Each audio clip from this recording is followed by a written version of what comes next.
So, what happens when you're taking a break from alcohol? You're trying not to drink, maybe you're doing dry January or going alcohol free, and you're invited to go out with girlfriends or friends who like to drink. What happens when you're invited to these situations where alcohol will be poured and you're not really sure of how comfortable you'll be at saying no at that point? I love this question because we've all been there. Whether you're not trying to drink for dry January or you're taking a break to really discover your best intrinsic self, it's going to come up where you have social events or you have other people around you that are going to be drinking that you're going to have to deal with. The thing is, I used to think that it would be easy to go alcohol free if only I was a Buddhist monk who lived in Bhutan, meaning that I never had to go out or deal with people or socialize or any of that kind of stuff. And when you change your habits at home, that's really, really, really big and fundamental. That's remarkable.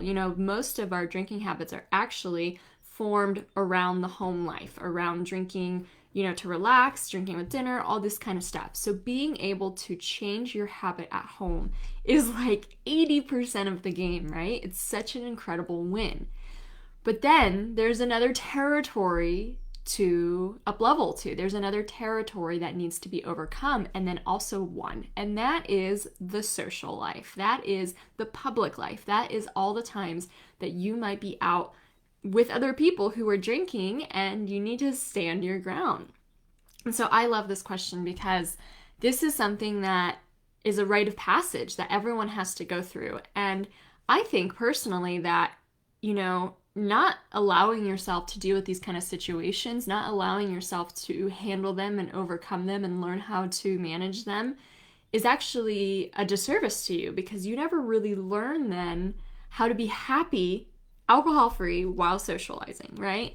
You want to learn how to be happy alcohol free. And the thing is, every single time you're triggered, every single time you're tempted to drink, every single time you think like, oh, alcohol would be good right now, that's an opportunity. That's your opportunity to dig deeper right there in the moment, to dig deeper and figure out why. Why am I tempted to drink in this moment? What is that craving trying to tell me about a limiting belief I have, or a mindset block I have, or a deeper insecurity I have, or somewhere where I don't feel like I'm taking care of myself? Literally, if we just thought of it that way, instead of thinking that every single time I have a craving to drink, oh no, this is so hard, I can't ever do this. If we actually said, oh, thank you, it's a clue from the universe. It's a clue from the universe of how to learn to be my most intrinsic self and how to truly take away the things that don't serve me, the constructs that don't serve me, the conditioning that doesn't serve me, and really discover who I am, who I authentically am, what I truly need in this moment, and how I want to be the most expressive, vibrant, happy version of myself. These are all lessons along the way to be able to learn that. So when you're in your first few months alcohol free and your girlfriends invite you out for a weekend and you know they'll be drinking, how the hell do you handle it? Well, first of all, everyone's allowed to make choices about when they're ready for something like that. So I don't want to make it seem like you don't have the option to say no because, if you don't feel like you're ready for such an opportunity like that, then that's fine. You can just say no thanks and, try to reintroduce it later. But, there's a lot of old school mentalities, especially like in AA and other programs that say, avoid all drinking situations, don't go here, don't go there, like don't see your friends.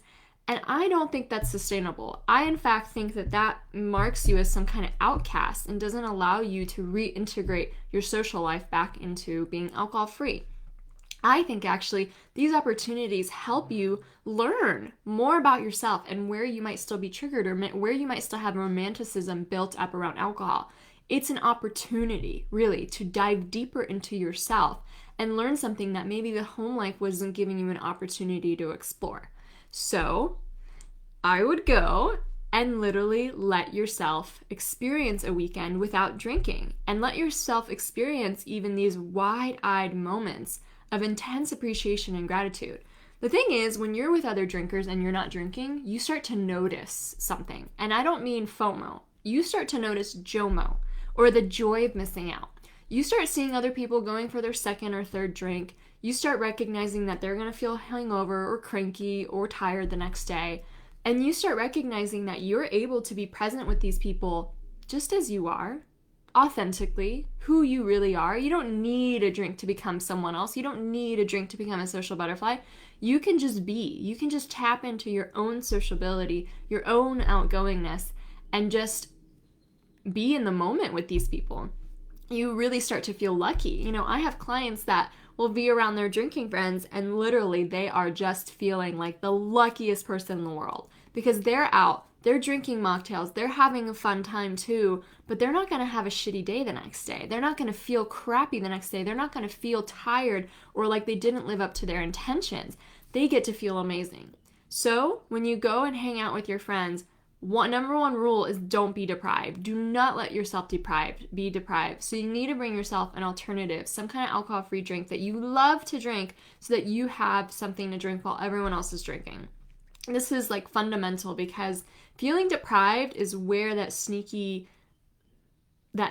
craving from alcohol comes from because you feel like you're missing out when other people are having something. So you need to make sure that you have an alcohol-free drink that you love on hand. And obviously my blog has so many different ideas. So go scope out your local health food store or a local store. There's going to be some options for you and you can order them on Amazon, online. The alternative drink movement is really exploding. So there's always options for you. And as you go through your first like socializing or high pressure kind of situation, remember that you're probably inspiring someone and you don't even know it. Everyone drinks, right? And we all kind of buy into this code that we have to drink. So, for example, I know a lot of women who are in professional circles and they have book clubs or just networking events and everything like that, and they all think that they have to drink at them. In fact, some of them would be relieved not to have to drink at them. And some of them would actually find inspiration from you to actually see a role model that's saying, you know what, I actually want to feel great tomorrow. I don't want to drink. It's okay to have an alcohol-free drink. It literally starts changing people's minds. You know, 5 years ago, if I was at a party and I saw you drinking an alcohol-free drink and not drinking alcohol, my mind would have been blown. Seriously, because I believed a code, and the code says, you have to drink when you're out socializing. I literally didn't believe there was any other way. And so had I seen anyone, literally any role model doing it, it would have seriously got me thinking. It would have got me thinking. So when you show up to the social event and you don't drink and you say something like, I'm focusing on my health, I'm taking a break, I want to feel great, I'm growing my spiritual practice, whatever is true for you in that moment, you start to open other people's minds. You start to show people that there's another way to live. You start to show people that this code that we've all bought into that we have to drink when we're socializing is actually BS. You start to give people permission to ask themselves if they even want to drink, if drinking makes them happy, or if they're just bought into a code and a craving cycle and a habit loop that's not serving them. So don't forget, it's not about you in that moment. It really isn't about you when you go out and socialize. You might feel like the odd one out. You might feel like people are thinking stuff about you or making up a story in their head. But guess what? What they're really doing is churning in their own minds and thinking about their own drinking habits and patterns. And so if someone says something mean or rude to you, or if someone just says something snide or, whatever, what they're really doing is reflecting it through their own drinking habit. They literally feel very insecure in that, and so that's why they're saying something judgmental or mean back to you. People who are very, very secure in their drinking and don't feel like, it's a very irrelevant part of their life, it's very small, literally won't even bat an eye that you're not drinking. They won't even notice, right? So the people who notice are the ones who pay attention. The ones who pay attention are the ones who are thinking about their own drinking habits. So don't forget, you're like the 5 people, you emulate the 5 people you hang out with the most, right? So if you have a complicated relationship with alcohol and it brings you internal stress, turmoil, anguish, you feel low the next day, all this stuff, it's just not aligned with your values and who you want to grow into. It doesn't help you do yoga in the morning. It doesn't help you journal. It doesn't help you read. It doesn't help you achieve your greater goals. It's probably no coincidence that your friends feel the same way. They're just a few steps behind you. They just haven't articulated it in such a way yet. Their mind isn't there yet. Their mindset hasn't caught up.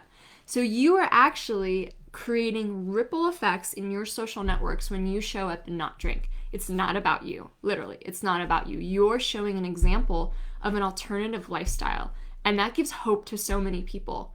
Like I said, if 5 years ago, if I would have seen one person at a party not drinking alcohol, my mind would have been shifted. Imagine, right? Imagine if we were the role models that the world needed and we really inspired other people. Okay, my last caveat. When you go out to these kind of social events, you might find that you have a great time. You love your friends. You love talking to them. You're more present. You're able to listen better. You're able to ask better questions, when you're not drinking. So this is a time for you to be able to form deeper connections. And guess what? If they're your real friends, you're not bonding over a fermented beverage in a glass. You're bonding because you guys like each other, because you like spending time together. But here's my one caveat.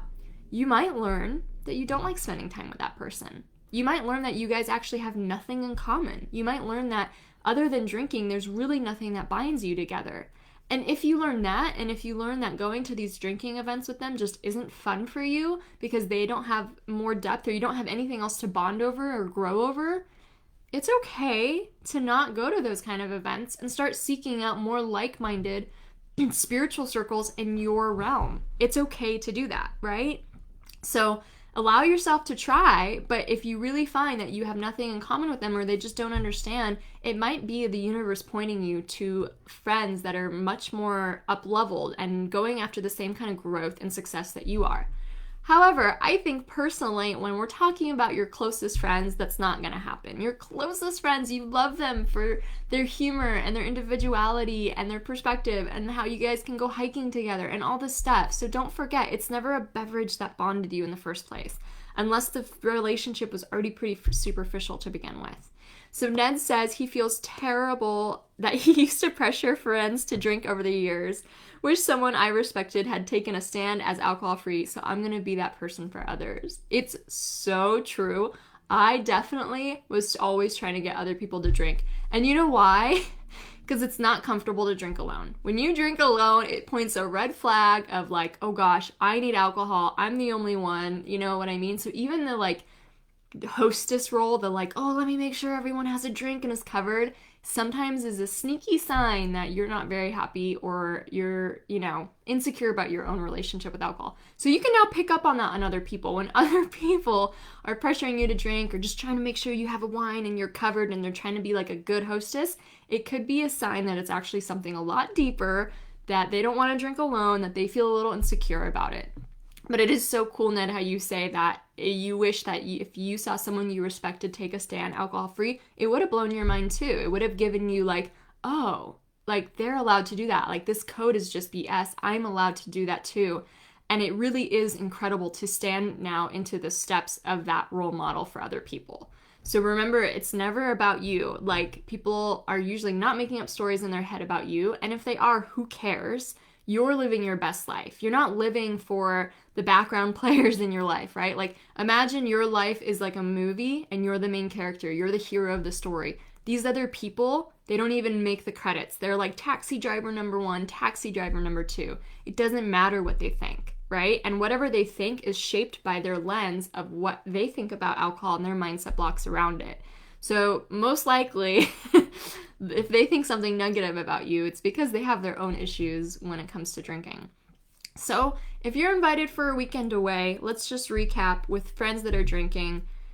I think it's a great opportunity to actually learn about what your triggers are, where you still feel insecure, how you can manage taking the illusion for alcohol and really turning it into joy of missing out. Bring your alternative beverages and allow yourself to connect with your dearest friends as you are, authentically.